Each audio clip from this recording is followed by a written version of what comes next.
యమధర్మరాజునే శివుడు ఎందుకు చంపేస్తాడు? మార్కండేయునికి 16 సంవత్సరాలు మాత్రమే ఉంటే మళ్ళీ ఆయుష్ని ఎందుకు ఇచ్చాడు శివుడు? మార్కండేయుడు ఎటువంటి ఉపాసన చేస్తూ ఉండేవాడు? మార్కండేయుని యొక్క చరిత్ర మనకేం నేర్పిస్తుంది?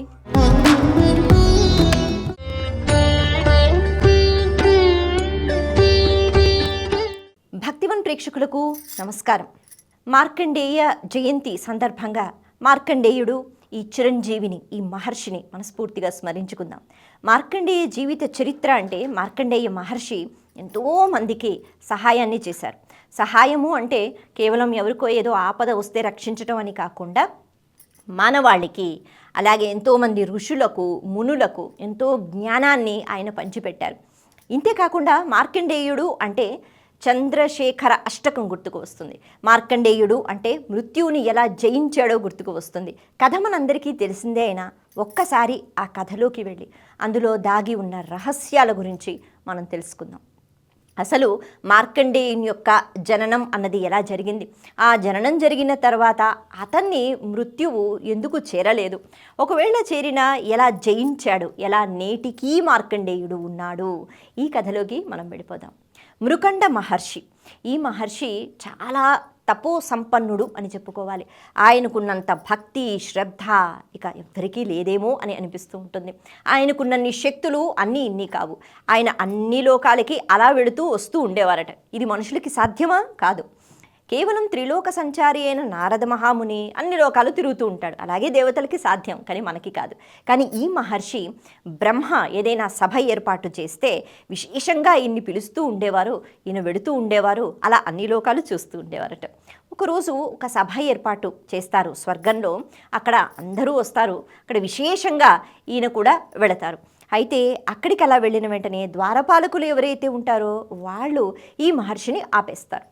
ఎందుకు ఆపారు అంటే ఆయనకి శక్తి సరిపోదా అన్నది కాదు, ఆయనకి సంతానం లేదు కాబట్టి. మరి సంతానం లేకపోతే పితృ రుణం ఆయన ఇంకా తీర్చుకోలేరు కాబట్టి ఇలా కొన్ని ఉంటాయి కదా. కాబట్టి దానివల్ల ఈ సభకి నీకు యోగ్యత లేదు అంటూ చాలా మర్యాదగా అతన్ని పంపించేస్తారట. అయితే అప్పటి వరకు సంతానం లేకపోయినా పెద్దగా బాధపడలేదు మృకండ మహర్షి. కానీ అప్పుడు ఎప్పుడైతే యోగ్యత లేదు, సంతానం ఉండాలి అనేటట్టుగా వాళ్ళు చెప్తారో ఈయనకి బాధ కలిగింది. మరి ఇక్కడ భూలోకంలో తన ఆశ్రమంలో తన భార్య చక్కగా వండి పెడుతూ ఉండేది. ఎవరైనా అక్కడికి ఆ అడవి మార్గంలో ఆశ్రమానికి వస్తే ఎప్పుడూ అన్నదానం చేస్తూ ఉండేవారు. మార్గంలో ఎవరో మహర్షులు వాళ్ళు అటుగా ప్రయాణం చేసి ఈ ఆశ్రమానికి వచ్చి, తల్లి మాకు ఆకలేస్తోంది కాబట్టి ఈ పూట ఇక్కడే భోజనం అన్నట్టు. అప్పట్లో అలా ఎవరైనా ఇంటికి వస్తే చాలా ఆనందంగా శ్రీమన్నారాయణుడు వచ్చాడు, మేము వండి పెడుతున్నాం అని మురిసిపోయేవారు స్త్రీమూర్తులు. ఖచ్చితంగా మీరందరూ కాళ్ళు చేతులు కడుక్కుని సిద్ధంగా కూర్చోండి, నేను ఇప్పుడే వడ్డించేస్తాను అని చెప్పి ఆవిడ గబగబా అన్ని ఏర్పాట్లు చేసుకుంది. ఇప్పుడు వాళ్ళు కూర్చున్నారు. అప్పుడు వాళ్ళు వడ్డించిన తర్వాత వెంటనే స్వీకరించకుండా, తల్లి మీ పిల్లల్ని పిలిస్తే, అంటే ఒక నియమం ఉంది, సాధారణంగా ఇంట్లో వృద్ధులు ఉన్నా, చిన్నపిల్లలు ఉన్నా, లేకపోతే గర్భిణీ స్త్రీలు ఉన్నా వాళ్ళని విడిచిపెట్టి తినకూడదట. వాళ్ళు ముందు తినేయాలి అతిథులు వచ్చిన. ఇటువంటివి పాటించేవారు. కాబట్టి ఈ మునులు వాళ్ళు చిన్నపిల్లలు ఉన్నారా, మీ పిల్లలు ఉన్నారా, వాళ్ళని పిలిస్తే వాళ్ళని కూడా దీవిస్తాం, వాళ్ళు కూడా మాతో పాటు తింటారు అన్న వెంటనే ఈవిడ బాధతో, లేదండి నాకు సంతానం లేదు అన్న వెంటనే వాళ్ళు కూడా అయ్యో అవునా సంతానం లేదా అనేటట్టుగా వాళ్ళు మాట్లాడడం జరుగుతుంది. అయితే ఈవిడికి కూడా అప్పుడు ఎందుకో సంతానం లేదు కదా అనే బాధ, అలాగే మృకండ మహర్షికి కూడా బాధ. మొత్తానికి వీళ్ళిద్దరూ నిర్ణయం తీసుకున్నారు, మనకి ఏది ఇచ్చినా భగవంతుడేగా. ఆయన శివారాధన చాలా ఎక్కువగా చేస్తూ ఉండేవారు. ఆయనకి రోజంతా ఓం నమ శివాయ తప్పితే ఇంకొకటి ఉండేది కాదు. అలాగే తన భార్య కూడా ఎప్పుడు భగవన్నామస్మరణే. వీళ్ళిద్దరూ అనుకున్నారట, మనం చాలా ఆనందంగా జీవితాన్ని గడుపుతున్నాం అని అనుకుంటున్నాం, కానీ సంతానం ఉండాలి కదా. అయితే మనం ఇద్దరం కలిసి తపస్సు చేద్దాం అనుకున్నారు. వాళ్ళు ఘోర తపస్సు చేశారు. మరి అలా తపస్సు చేసిన వెంటనే ఈశ్వరుడు కరిగిపోయాడు, వెంటనే ప్రత్యక్షమవుతాడు. ఇక్కడ ఈశ్వరుడు ఒక అద్భుతమైన లీల అన్నది చేసి చూపించాడనమాట. ఆ లీల అన్నది తర్వాత అర్థమవుతుంది. ఇప్పుడు ప్రస్తుతానికి ఒక మాయ అని మనం చెప్పుకోవాలి.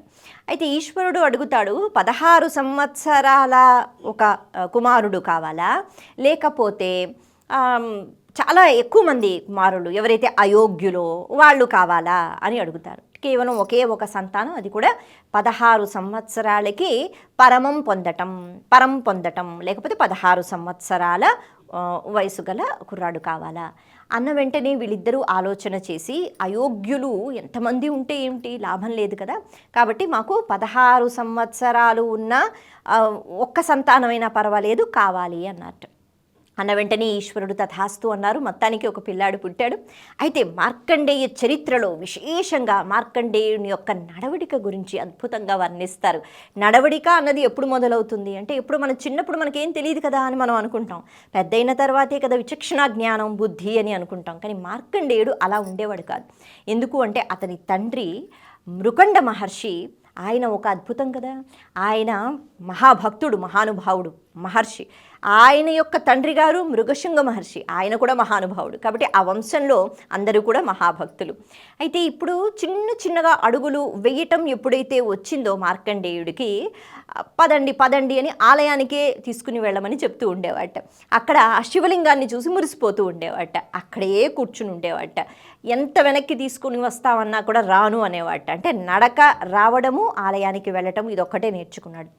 మాటలు ఎప్పుడైతే వచ్చాయో ఓం నమ శివాయ అనటము, స్తోత్రాలన్నీ కూడా ఎంత వస్తే అంత పఠించటము, వేదం చదువుకోవటం, ఇవన్నీ కూడా చేస్తూ ఉండేవాట.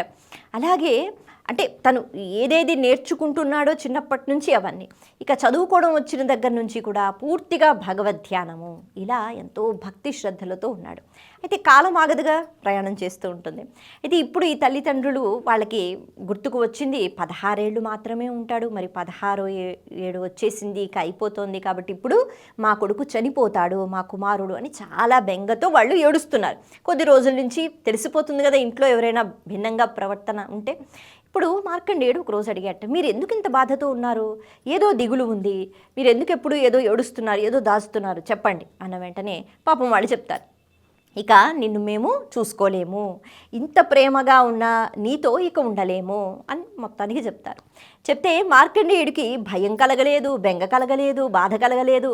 ఆయన ఒకటే మాట అంటారట, ఎందుకు భయం అంటే, ఎవరైతే నన్ను మీకు ఇచ్చాడో, ఎవరిచ్చాడు, ఈశ్వరుడు, మరి ఆయనే చూసుకుంటాడు, ఆయన్నే అడుగుతాను, మీరేం బెంగ పెట్టుకోకండి, మీరు ఇలాగే ఉండండి, మీరు ఆనందంగా ఉండండి, నేను చూసుకుంటాను కదా అని చెప్పి గబా అంటే ఇంకా కాలం సమీపిస్తోందిగా, ఆయన ఆలయానికి, శివాలయానికి వెళ్ళిపోయి అక్కడ చక్కగా కూర్చుని శివుణ్ణి ఆరాధిస్తున్నారు. అంటే నేను బ్రతికి ఉండాలి, ఇంకా భోగాలు అనుభవించాలి అన్నది కాదు, తల్లిదండ్రులు బాధపడుతున్నారు, నేను అనే ఈ శరీరం ఇప్పుడు వెళ్ళిపోతే వాళ్ళు ఏడుస్తారు, అందుకే తల్లిదండ్రుల కోసం అనేటట్టుగా ఆయన అక్కడ ప్రార్థన చేస్తున్నారు.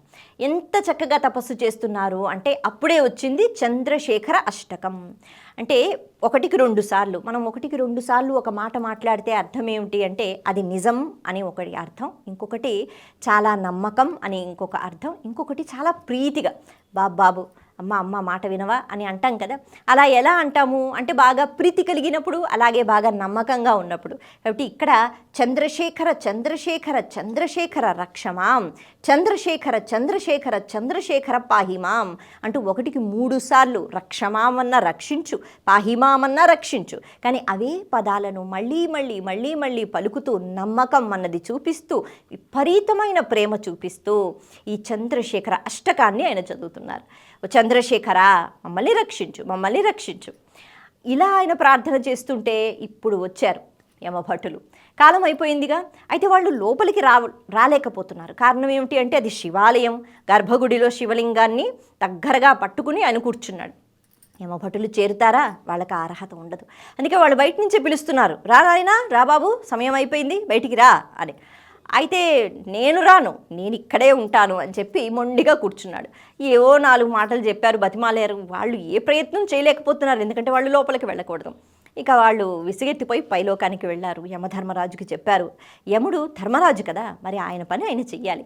అందుకే ఆయన అన్నారు, అదేంటది ఒక బాలుడు చెప్తే వినడం ఏమిటి అంటే, విధికి ఇలా విచిత్రంగా మనం ప్రవర్తించకూడదు కదా, ఎవరో ఏడుస్తారని మనం ఆగిపోతే ఎలా, కాలం ఆగదు అని చెప్పి ఇప్పుడు యముడే కిందకి వస్తాడు, యమపాశాన్ని పట్టుకుని వస్తాడు.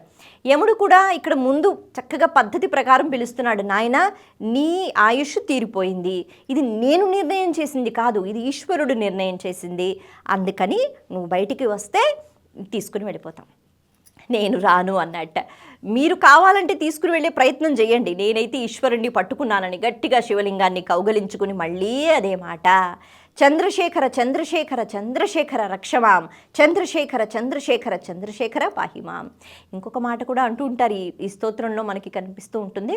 నాకెందుకు భయం, నాకు అసలు భయం ఎందుకు అంటే యముడు కూడా నన్ను ఏం చేయగలుగుతాడు, కిం కరిష్యతి వయ్యమహ అంటే నిన్ను నేను శరణు వేడుకున్నప్పుడు యముడు ఏం చేస్తాడు అనే ఒక ధైర్యం, ఒక నమ్మకంతో పట్టుకుని ఉన్నాడు. యముడు చెప్పి చూశాడు, మాట వినలేదు. మొత్తానికి యమపాశాన్ని అలా వేశాడట. వేసిన వెంటనే అది గొంతుకి అంటే ఇక్కడికి అది చుట్టుకుంది, దాంతోపాటు శివలింగానికి కూడా చుట్టుకుంది. అయితే ఇప్పుడు లాగే ప్రయత్నం చేస్తున్నాడు, గట్టిగా లాగుతున్నాడు. అటువంటి సమయంలో గొంతు పూర్తిగా మూగబోయిందట. అలా మూగబోతున్న చిన్న స్వరంతో కూడా మళ్ళీ అదే చంద్రశేఖర చంద్రశేఖర అంటూ అష్టకాన్ని చెప్తూనే ఉన్నాడు. అప్పుడు కూడా నమ్మకం. యమధర్మరాజు నవ్వుకుంటున్నట్ట, ఏమిటి నమ్మకం, యమభాషం వేసి లాగుతున్నాను కదా, ఇప్పుడు కూడా ఈశ్వరుడు రక్షించాలంటాడేమిటి, నన్నే ప్రశ్నిస్తాడేమిటి, నేనంటే భయం లేదంటాడేమిటి, ఈశ్వరుడే కదా 16 సంవత్సరాలు ఇచ్చాడు అని నవ్వుకుంటున్నట్ట. కానీ అక్కడ ఏమీ జరగట్లేదు, ఆశ్చర్యపోతున్నారు. అప్పుడు ఇంకా గట్టిగా లాగినప్పుడు శివలింగానికి కూడా తగులుతోంది కదా, మరి యమపాసం శివలింగానికి తగలవచ్చా? ఇప్పుడు పరమేశ్వరుడు వచ్చాడు సతీ సమేతంగా. మనకు ఒక మాట చెప్తారు ఇక్కడ, ఈశ్వరుడు వచ్చిన వెంటనే ఎడమ కాలితో యమధర్మరాజుని ఒక్క తాపు తంతట. ఎడమ కాలితో ఎందుకు తంతంటే సాధారణంగా పాదాలు మనం కాళ్ళు ఉపయోగించేటప్పుడు కుడి కాలునే కదా ఉపయోగిస్తాం, కానీ ఆయన ఎడమ కాలితో తన్నాడని చెప్తారు. ఎందుకు అంటే మరి ఎడమ భాగం అంతా పార్వతీదేవి కదా. అయితే ఈ పార్వతీదేవికి ముందుగా కోపం వచ్చిందట, మా ఆయన మీదే యమపాశం వేస్తాడా యముడు అని. కాబట్టి ఆ భాగంలో అమ్మవారు ఉంటారు, అందుకే ఆ అమ్మవారు తన్నారు, ఆవిడికి కోపం వచ్చింది అనే ఒక చక్కని వర్ణన కూడా ఉంటుంది. మొత్తానికి ఒక్క తాపుతన్ని యముని యొక్క ప్రాణాలు తీసేశాడు ఈశ్వరుడు. అంత ఇష్టం కలిగింది మార్కండేయుడు అంటే, అంత బెంగ కలిగింది. అంటే మార్కండేయుడినే తీసుకెళ్ళిపోతాడా యముడు అని. మొత్తానికి యమధర్మరాజు చనిపోయాడు.